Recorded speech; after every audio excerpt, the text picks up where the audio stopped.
Well, hello everybody.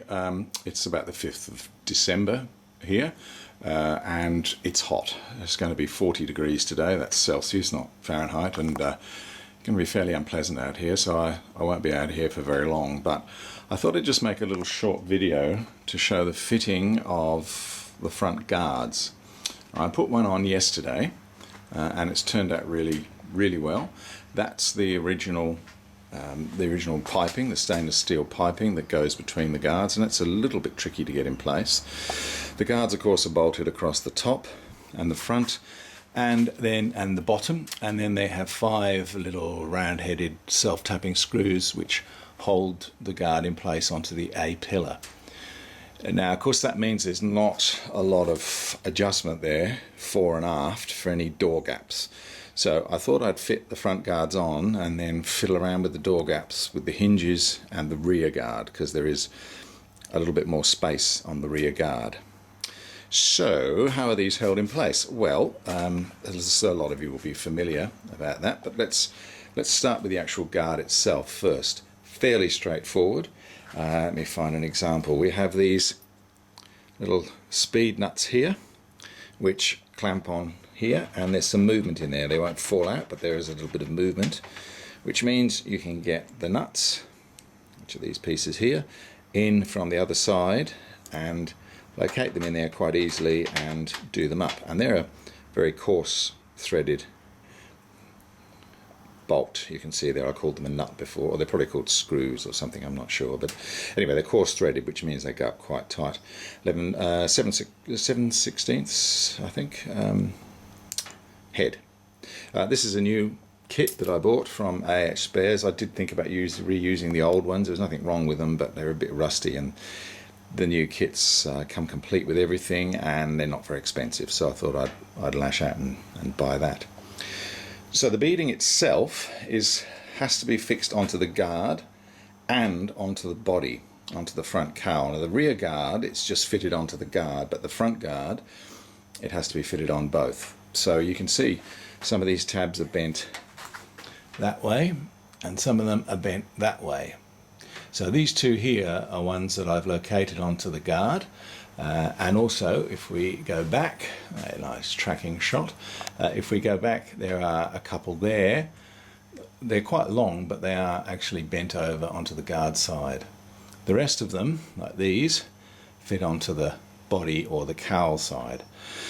So it's very important to fit it onto the guard before you put the guard on, and then you can try and get your monkey fingers in underneath to squeeze up these ones that are attached to the body itself.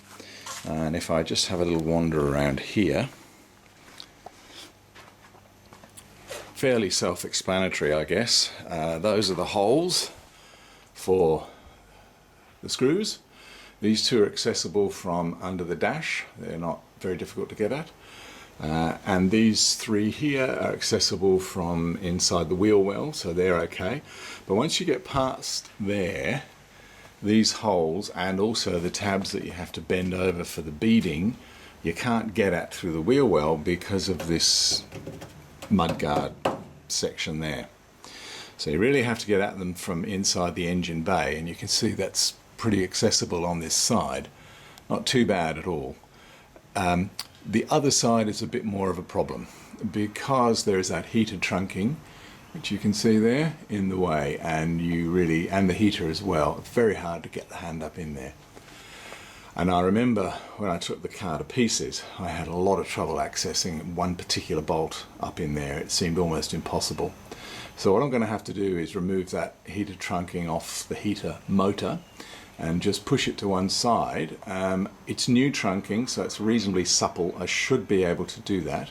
I had to cut the old trunking to get it off because it was just too stiff to bend. So I'm really hoping that that's not going to cause me too much of a problem.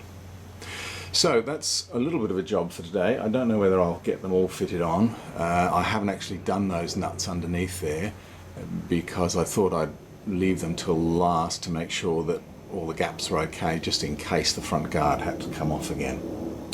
So that's the job for today.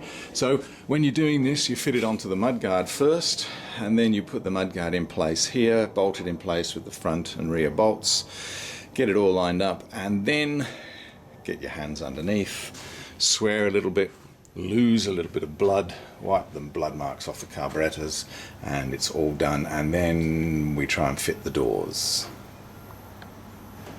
And that's sort of it, really. Not totally fitted. There are a few bolts still to do up. The ones underneath here, I put them in place. I've just got to pull those up. They are quite difficult because you can't see it. Because of the nature of this curve here, it means that the bolts are right up underneath that, so you can't see anything. You really got to go by feel. Likewise, the two on this side underneath here were quite difficult because of the windscreen wiper motor. So there's always something that gets in the way, but not bad, you know. Very pleased with the way those turn out, and we'll just hope that I can get the door gaps right. But it is, once again, as I often end these videos, starting to come together.